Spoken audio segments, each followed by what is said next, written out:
우리나라 문화 중에 끼리끼리 문화라는 말이 있습니다. 끼리란 자신과 비슷한 관점이나 취향을 가지고 있으면서 뜻을 같이 하는 사람들과 함께 어울리는 집단을 의미합니다. 우리나라, 우리 가족, 우리 부모님, 우리 아이 등 우리라고 하는 순 우리말 안에는 집단이라는 개념이 포함되어 있습니다.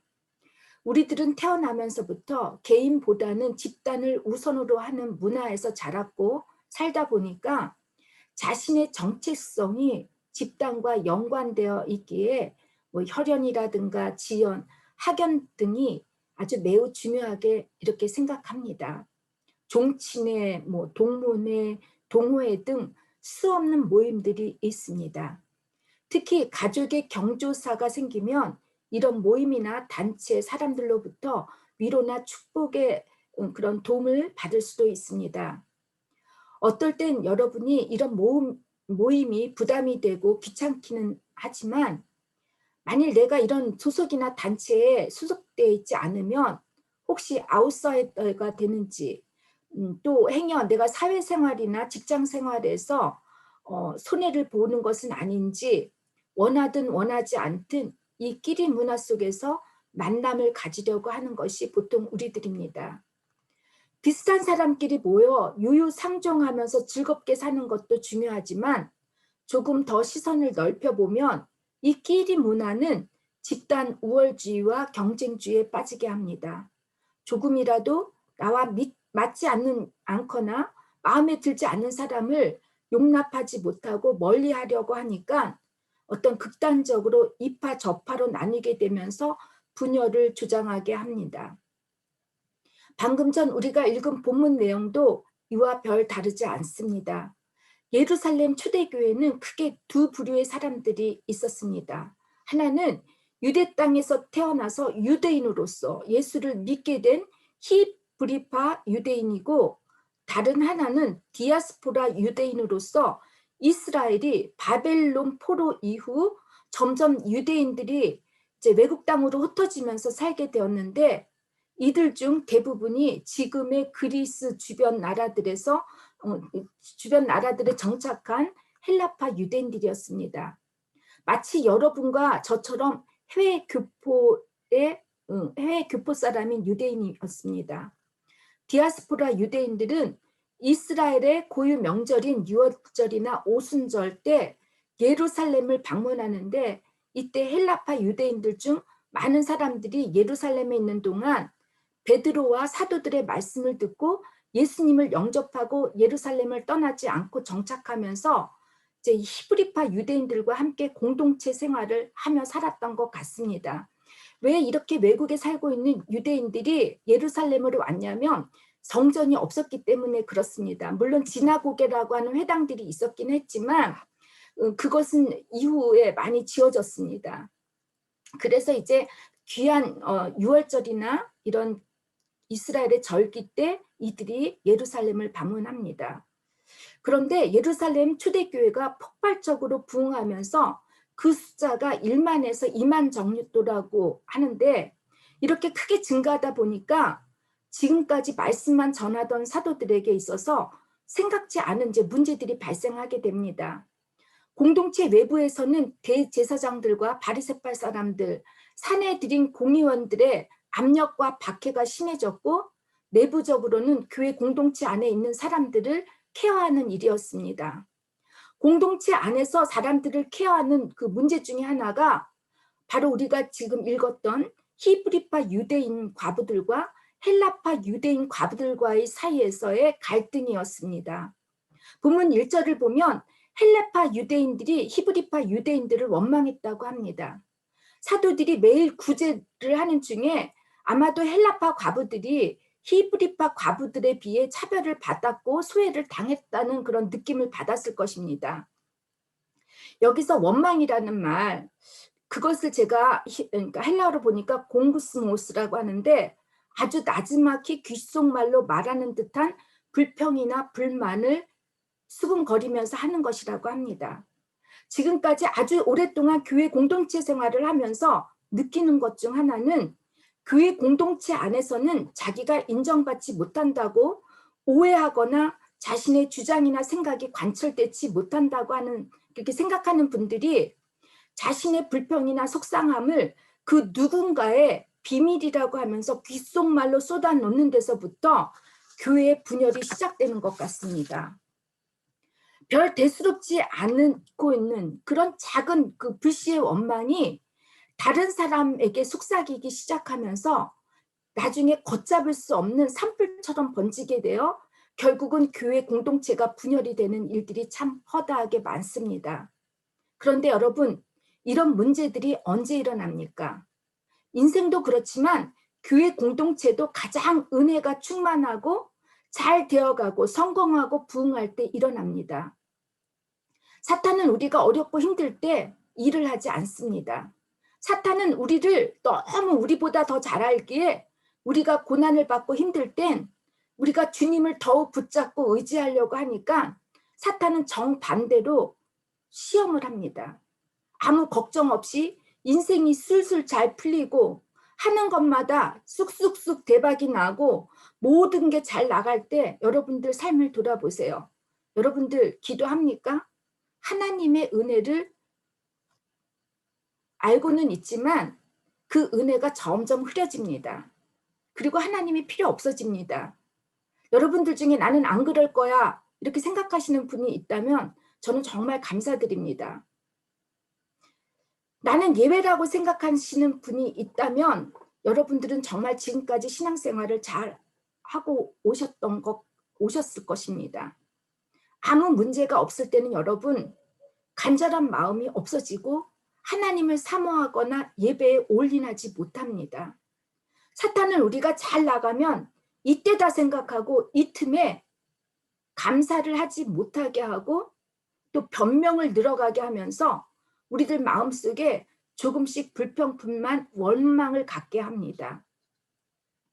나보다 나의 약점을 너무나 잘 알기에 내 안에 깊숙이 내재하고 있는 그 쓴뿌리들을 불순물로 이용해서 사람들과의 신뢰관계를 불신하게 만들고 조그만 일에도 오해를 하게 만들어서 실족하게 함으로써 공동체를 혼란하게 만들고 마침내는 공동체를 파괴시킵니다. 자신의 의견에 맞지 않고 인정을 받지 못한다고 생각하면 소외되었다는 그 속상함이 있을 수 있습니다. 또 누군가의 그 원망을 조용히 알리고 싶어 합니다. 전하는 사람도 그렇지만 듣는 사람도 말씀과 기도 안에 정신 차리고 있지 않으면 그 자신의 원망을 함께 나누는 그 사람들과 함께 자신도 모르게 그 원망에 쌓여서 시험에 들게 되고 결국은 자신도 망하고 다른 사람도 망하게 합니다. 이런 속상함과 원망은 작은 귓속말이 아닌 공동체 안에서 공동체 사람들과 다 들을 수 있도록 큰 소리로 정식 절차를 통해서 여러분들은 말해야 합니다. 분열되는 교회를 보세요. 나와 반대되는 사람은 다 적이 됩니다. 이 얼마나 무서운 죄입니까? 그래서 귓속말의 원망이 위험합니다. 헬라파 과부들의 귓속말이 헬라파 유대인에게 전해지면서 히브리파 유대인과의 갈등이 문제가 되자 사도들은 이 문제를 해결하고자 하는데 그 본문 말씀 2절과 4절의 내용입니다. 사도들이 이와 같은 갈등과 문제를 어떻게 해결하고 했는지 여러분 함께 나눠보겠습니다. 첫 번째로 12사도들은 모두 제자를 불러 이 문제를 공론화했습니다. 사도들은 히브리파 유대인과 헬라파 유대인 사이의 갈등 문제들을 모른 척하거나 대충 덮어가거나 방치하지 않고 모든 제자들을 불러 모아서 이들과 함께 문제들을 풀어보려고 했습니다. 여러분, 공동체 사람 전원을 모은 것이 아니라 모든 제자들만을 불러 모았다는 것 여러분 잊지 마셔야 합니다. 여기서 사도는 뭐고 제자는 뭐지 이렇게 궁금해하시는 분이 계실 텐데 여러분들 사도와 제자의 차이 다 알고 계시죠? 알고 계십니까? 모르시는 분들을 위해서 제가 잠깐 언급을 하자면 사도행전 이후 제자와 사도의 뜻이 또 그 역할이 조금 달라졌습니다. 제자는 학생, 학습자로서 예수님의 말씀을 따르고 추종하는 사람들을 의미합니다. 사도는 메신저로서 그러니까 예수님의 입의 메신저로서 특별한 사명을 가지고 파송된 사람들입니다. 예수님께서 부활하시고 승천하신 후 예수님의 12 제자들 중 가룟 유다의 공속을 이제 베드로의 인도하에 마띠아를 뽑았습니다. 이후 이들 모두를 초대교회에서는 사도들이라고 불렀고, 제자란 예수님을 믿고 예수님을 위해서 살겠다고 회심하고 다짐한 모든 사람들을 통틀어 말합니다. 1절에 제자들이 더 많아졌다고 하는데 아마도 예루살렘 교회에는 교인 수만 증가한 것이 아니라 제자의 숫자도 많이 늘어났다는 것입니다. 교회는 이렇게 예수님을 따르는 제자들이 많이 늘어나는 게 중요합니다. 교인이 얼마나 있는지 그 숫자가 중요한 것이 아니라 예수의 제자가 얼마나 많이 있는가가 중요합니다. 아무리 교회 건물이 크고 교인의 수가 수천 명, 수만 명이 된다 할지라도 예수님의 제자가 많지 않으면 그 교회 공동체는 건강한 교회 공동체가 아닙니다. 저는 우리 바젤 한인선교교회가 전 인격적으로 예수님을 만나서 예수님께서 가신 길을 나도 따라가겠다고 회심하고 거듭난 사람들이 날로 많아지는 교회가 되기를 주님의 이름으로 축원합니다. 거듭남을 체험하고 회심된 사람들은 문제를 보는 것이 다릅니다. 성령이 충만한 사람들은 화목하려고 하기 때문에 싸우거나 다투려고 하지 않습니다.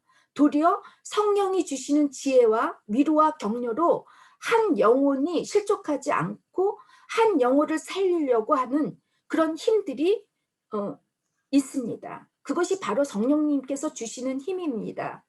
제자들이 많지 않고 단지 교인 수가 많은 교회에 갈등과 문제가 생기면 어떻게 되는지 여러분 직감적으로 많이 경험하지 않았습니까? 대부분 끼리끼리 패가 나눠집니다.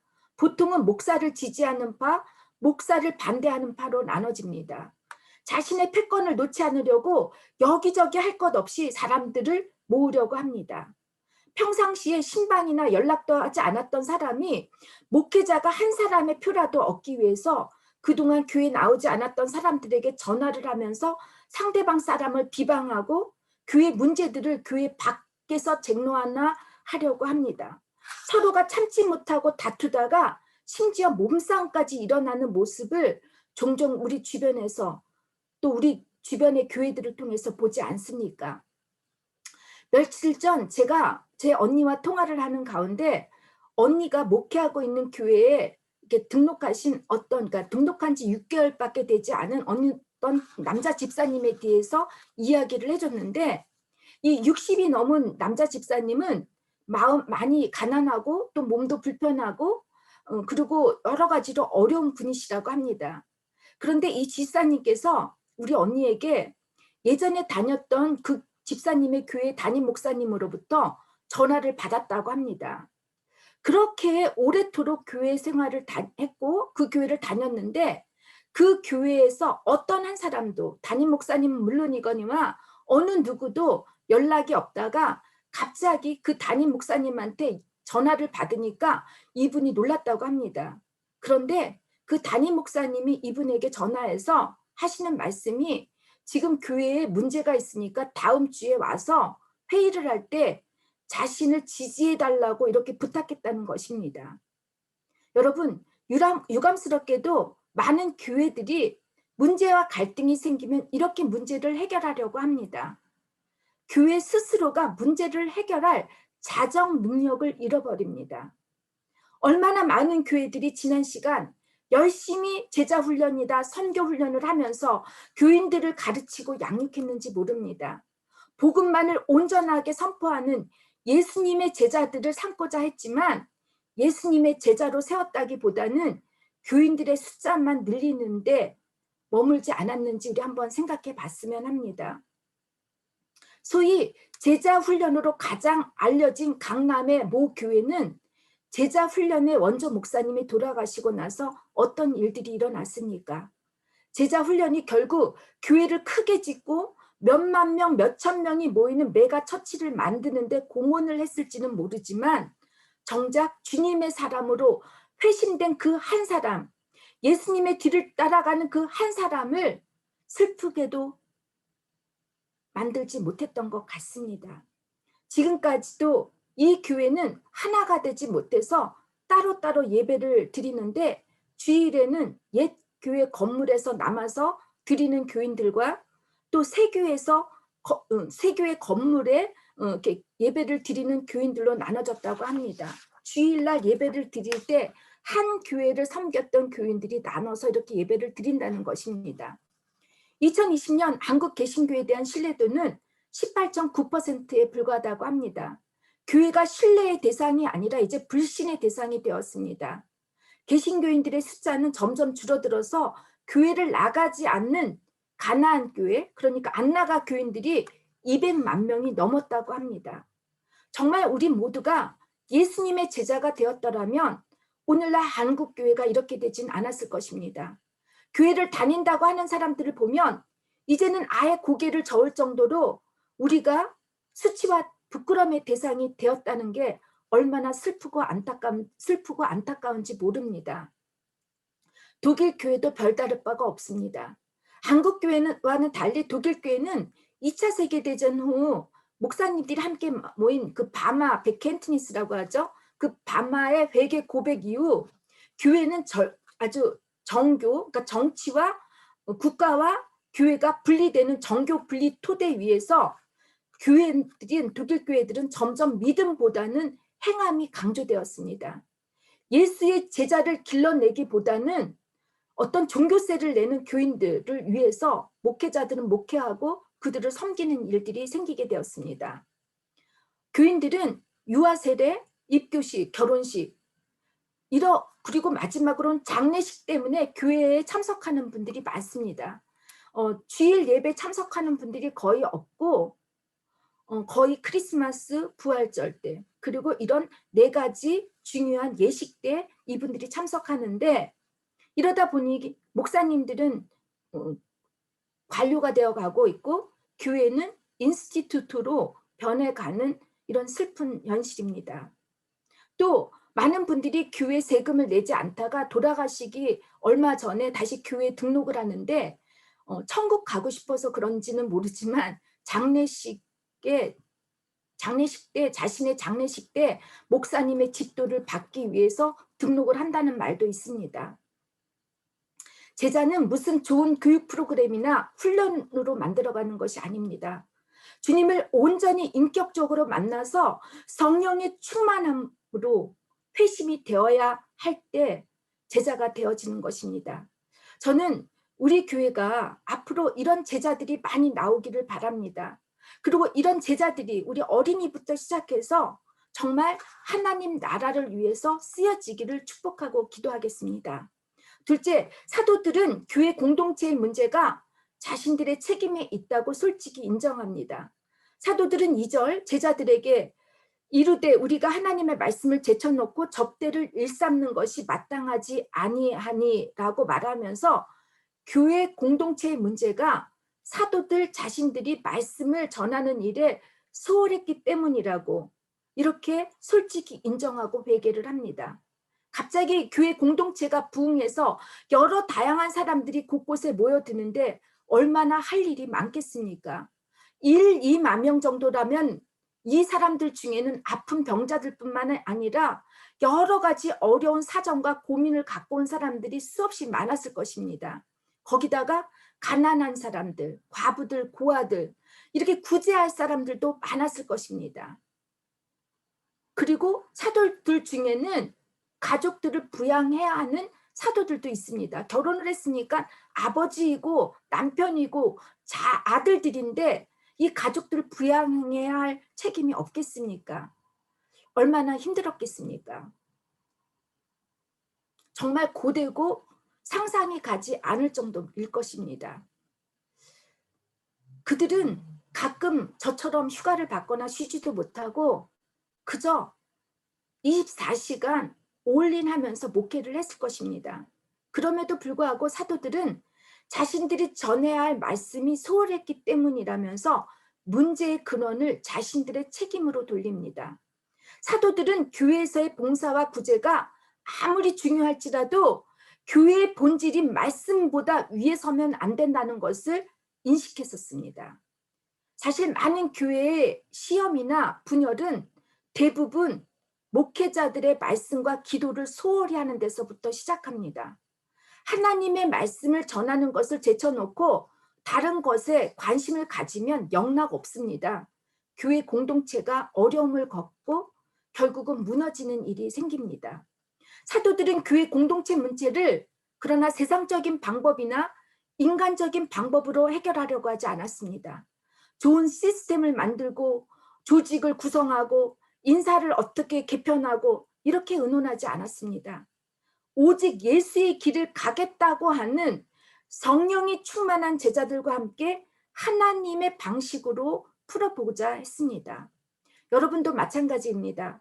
말씀과 기도가 중심이 되지 않을 때 여러분의 삶도 힘들고 어려워집니다. 아무리 가장으로서 열심히 돈을 벌고 노력해도 아내가 만족하지 못합니다. 불평불만합니다. 아내도 또 마찬가지입니다. 엄마도 마찬가지입니다. 열심히 가정을 하고 섬기고 봉사를 하는데 남편이 제 이야기를 안 들어주고 인정도 안 해준다고 하면 속상해하고 짜증이 납니다. 아이들도 마찬가지 아닙니까? 우리 모두가 말씀과 기도가 밑받침이 되지 못하면 어떤 시험이 오거나 아주 작은 시험이라도 그리고 환난이 오면 모래 위에 쌓아 올린 집처럼 금방 우리의 모든 신앙들이 믿음 생활들이 무너지고 맙니다. 우리에게 부딪히는 문제들을 여러분들이 말씀과 기도로 풀어보지 않고 인간적으로 해결하려고 하면 여러분들 더 일이 꼬이게 됩니다.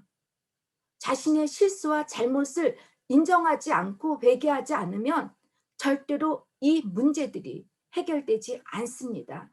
저도 마찬가지입니다. 말씀과 기도에 모든 것을 포커스를 두지 않고 또 살려고 하거나 목회를 할 때 정말 일이 고되고 목회하는 것이 기쁘지도 않고 보람도 안 되고 지쳐만 갑니다. 아예 영적으로 고갈이 되면서 은퇴 날만을 세고 있습니다. 아, 제가 은퇴를 하고 나면 어떻게 노후를 보낼지 이런 것만 생각하고 그것에 꿈을 꾸고 있습니다.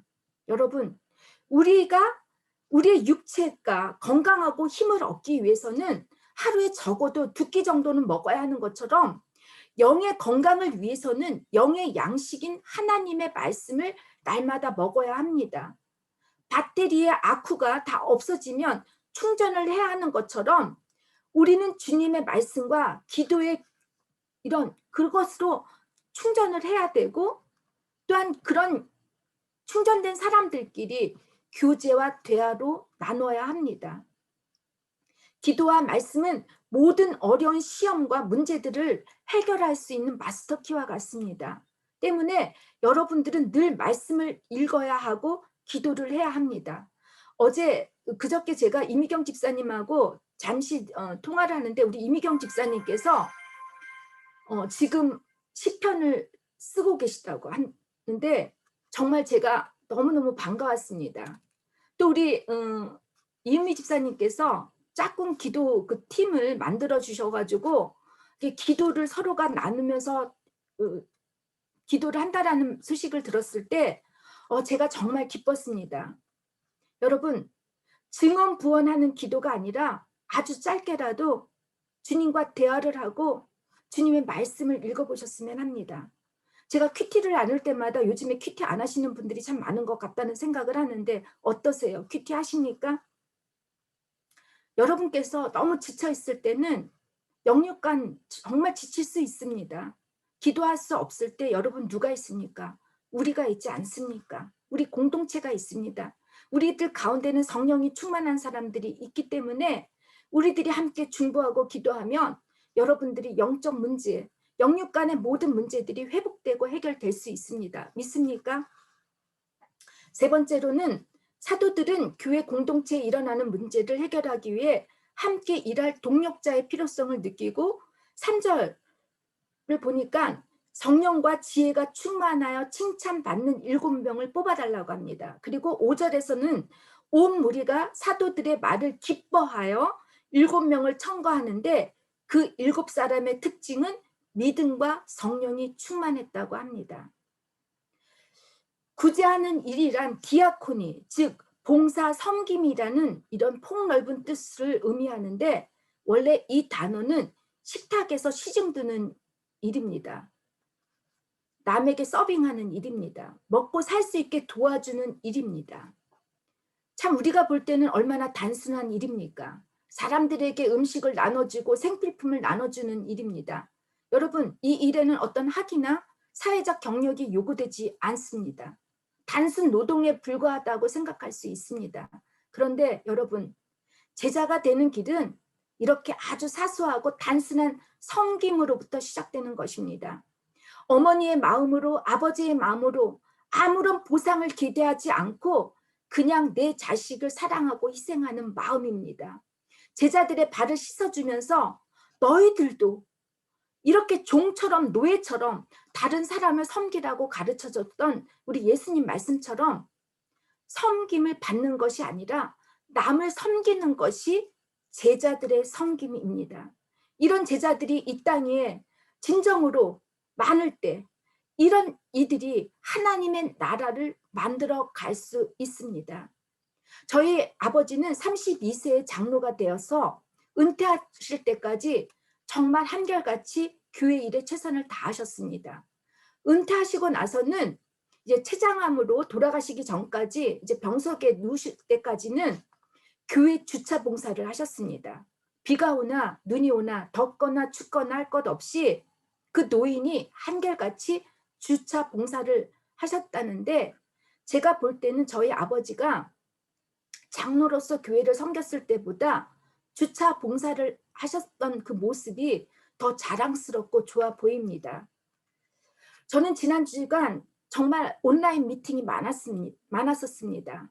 지역 목회자 컨퍼런스로부터 시작하여 목회자 회의, 장로 회의 등 또한 여러 가지 진호대 이런 회의들이 너무 온라인으로 많았는데 정말 여러분들 마음이 교차되었습니다. 지금까지 많은 독일교회 목사님들과 다를 바 없이 저 역시 구제와 봉사, 여러 프로젝트와 행정적 일들에 열심을 다했지만 정작 제게 맡겨진 독일 사역을 위해 예배와 말씀, 기도가 온전했는지 한번 돌이켜봤습니다. 특히 저희 목회가 프로젝트들과 연관이 있기 때문에 코로나 락다운이 길어지면서 제가 계획했던 모든 프로젝트들이 취소를 하고 올 수업이 되니까 제가 독일 교회 교인들에게 관심을 두지 못한 것은 아는지, 흩어진 청소년들을 어떻게 내가 이 아이들을 다시 모아야 될지 참 마음이 불편했고 무거웠습니다. 더욱이 제가 양쪽 교회를 섬기면서 혹시 내가 독일 교인들보다 한인교회에 너무 신경을 쓰고 있지 않았는지 이런 반성도 했습니다. 거기다가 지난주 월요일 이제 독일 목사님을 만나서 우리가 이전해야 할 새 교회 열쇠를 받고 나니까 감사하고 기쁘기도 하면서 새 교회로 이전하기까지 누군가의 도움 없이 이 모든 것을 저 혼자 해야 할까 하는 이런 부담이 정말 생겼습니다. 평신도가 리더가 되고 평신도가 중심이 될 수 있는 교회가 되기 위해 지금까지 제 나름대로 그 토대를 잘 준비하고 그것이 제 산인 사역이라고 이렇게 생각했는데, 또 이것을 위해서 제가 최선을 다했는데 혹시 이것이 제 꿈과 이상에 불과한 것은 아닌지, 또 이것이 인간적인 방법은 아닌지 생각하면서 오늘 밤 생각하는 중에 이런 본문 말씀을 묵상하면서 저는 모세가 떠올랐습니다. 출애굽기 18장을 보면 이스라엘 백성들이 이제 무슨 문제가 터지면 모세만을 이제 찾습니다. 하나님을 가르쳐야 하고 아침부터 이렇게 저녁까지 사람들의 재판을 하다 보니까 이제 모세가 지쳐 있었습니다. 이를 본 그의 장인 이드로가 모세에게 제안을 합니다. 너 혼자 이렇게 하지 말고 너의 일을 분담해서 일할 수 있는 사람을 뽑으라고 합니다. 너가 혼자 이렇게 일을 하다 보면 기력이 쉬해서 너 혼자 이걸 감당할 수가 없다라고 얘기를 합니다. 그리고 나서 모세는 하나님 그 백성들 가운데 하나님을 두려워하고 공의를 행할 자를 1000부장 1000명을 관리할 사람, 100부장 100명을 관리할 사람, 50부장 50명을 감당할 사람, 10부장 10명을 이렇게 관할할 수 있는 사람들을 다 뽑아서 일을 분담합니다. 여러분, 한 공동체는 목사 한 사람으로만, 재직으로만 모든 일을 할 수가 없습니다. 일을 분담해야 합니다. 사람들에게 인정을 받지 못하는, 눈에 띄지 않을 정도로 보잘것도 없는 일이라 할지라도 사도들은 아무나 이 일을 맡기지 않았습니다. 성령과 지혜가 충만하고 칭찬받을 만한 믿음이 좋은 사람이라고 전제 조건을 걸었습니다. 제일 먼저 성령이 충만한 사람이라 함은 사실 지혜나 믿음이 다 성령이 충만한 사람에 포함됩니다. 하나님의 뜻을 분별할 수 있는 사람이기에 자신의 생각이나 세상적 방법으로 하지 않고 성령 하나님께서 주신 지혜와 은사를 통해 하나님이 일을 올바르게 할 수 있기 때문입니다. 사도들의 이 제안에 제자들이 모두 기뻐했고 이들은 7명의 사람들을 청구했다고 합니다. 사도들이 직접 뽑은 것이 아닙니다. 기도하는 사람, 성령이 충만한 사람들이 7명을 선택했다는 것입니다. 그런데 여러분, 놀랍게도 이 7명의 남자들이 히브리파 사람들이 아니었습니다. 이름을 보니까 다 헬라 사람들의 이름이었습니다. 우리 교회에서 아마 이렇게 했다면 여러분들 불공평하다고 반반씩 하거나 아니면 3분의 2는 이렇게 이거 가지고 또 하루 종일 대화 나눌 수 있고 뭐 회의하겠죠? 그런데 헬라파 유대인들을 이 히브리파 유대인들이 뽑았다라는 것입니다.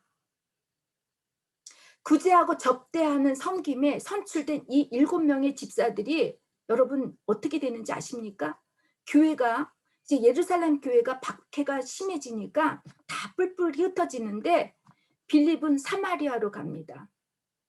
그리고 거기 가다가 에디오피아 재무부 장관을 만나서 복음을 전하고 세례를 줍니다. 스데반은 어떠죠? 복음을 전하다가 돌에 맞아 순교를 합니다. 이 외국인들, 이 이방인들, 이 헬라파 유대인들은 언어들이 강했습니다. 모국어뿐만이 아니라 자신들의 언어를. 근데 하나님은 이들을 이 정말 섬김 구제하고 정말 보잘것없는 일을 섬기는 훈련을 통해서 이들을 이제 각자 곳곳으로 이 유럽으로 흩어지게 만들고 이들을 통해서 하나님의 복음을 전하는데 이들을 하나님께서 쓰십니다. 저는 우리가 이렇게 외국 땅에서 사는 것이 우연이 아니라고 생각합니다. 어떤 의미에서 여러분들이 결혼을 했거나 무슨 의도로 남편을 따라왔거나 유학을 왔거나 일을 하러 여기 왔다고 할지라도 이것은 우연이 아닙니다. 그리고 또 우리가 이렇게 바젤 한인선교교회라고 하는 이 공동체에서 만난 것도 우연이 아닙니다.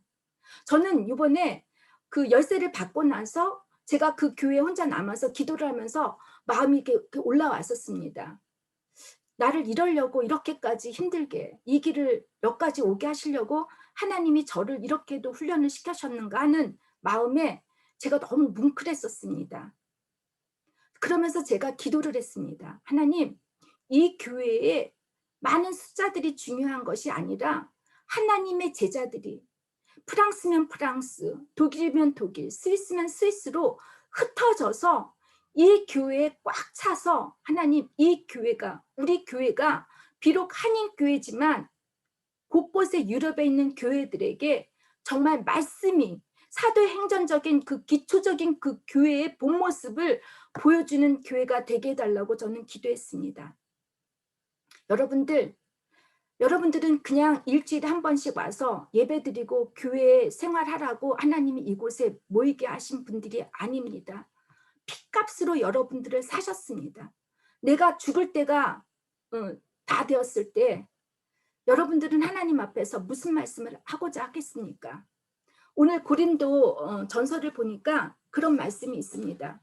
우리가 교회를 세울 때 어떤 사람은 금으로 세우고 어떤 사람은 은으로 세우고 뭐 풀로 세우고 근데 그것이 세우는 게 아니라 내 스스로가 내 마음이 금으로서 하나님을 섬기고 내 마음이 풀로서, 내 마음이 은으로서 새길 때 여러분 환란이 오게 되면 풀로 생긴 사람들은 어떻게 됩니까? 다 풀이 메말라 버리고 비틀어 버려서 없어집니다. 그러나 내가 나의 모든 최선을 다해서 금으로 하나님을 섬길 때, 은으로 섬길 때, 내 마음의 모든 것을 다해서 주님을 섬길 때 주님께서는 그 금을 남게 됩니다. 저는 여러분들이 부족하고 적은 이 한인교회지만 여러분들 모두가 교회 공동체를 세우라는 것이 아닙니다. 저는 이 교회 공동체를 통해서 하나님 나라를 아주 멋지게 세우셨으면 합니다. 그러기 위해서 여러분들 내가 인정받는 일에 하는 것이 아니라 집에서부터 내 남편을 섬기고 내 아이를 섬기고 내 주변에 미운 사람에게 떡 하나 더 만들어서 접대하면서까지 이렇게 하면서 여러분들이 작은 일에 최선을 다해 줄 때 하나님은 여러분들을 이 땅 위에 가장 말씀을 전하는 하나님의 제자로서 세워주실 것을 저는 믿고 여러분 이렇게 다 되기를 주님의 이름으로 축원합니다. 다 같이 기도하시겠습니다.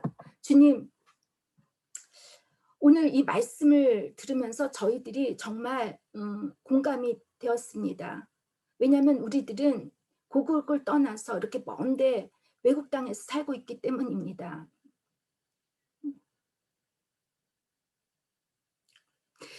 외국에서 사는 것이 때로는 쉽지 않지만 우리가 이렇게 한인교회 공동체를 통해서 만나게 하시고 우리들을 뿔뿔이 이 외국 사람들에게 또한 섬길 수 있도록 복음을 전하는 하나님의 사명자로 세워주셨다는 것을 저희들을 바라보게 하시고 우리가 지금 겪고 있는 이 작은 일들이 이 일들에 대해서 속상해하거나 원망하지 말고 잘 섬기며 승리할 수 있는 저희들 되게 해주시옵소서. 이제 저희 교회가 하나님 주님께서 이 복음의 말씀을 잘 전하라고 저희들에게 주신 선물이라고 생각합니다. 하나님, 우리의 오늘 말씀 잊지 않고 저희들 기도와 말씀으로 주님의 나라를 잘 세워가는 주님의 제자들이 다 되어질 수 있도록 함께하여 주시옵소서. 성령님, 우리 마음속에 우리의 임해 주시고 충만케 하여 주시옵소서. 예수님의 이름으로 기도드립니다. 아멘. 지금은 길과 진리요 생명이신 예수 그리스도의 은혜와 세상을 이처럼 사랑하사 독생자를 주신 하나님 아버지의 지극하신 사랑하심과 성령의 감화와 감동하심과 새롭게 하심이 이제로부터 영원히 함께 하시기를 간절히 축원하옵나이다. 아멘.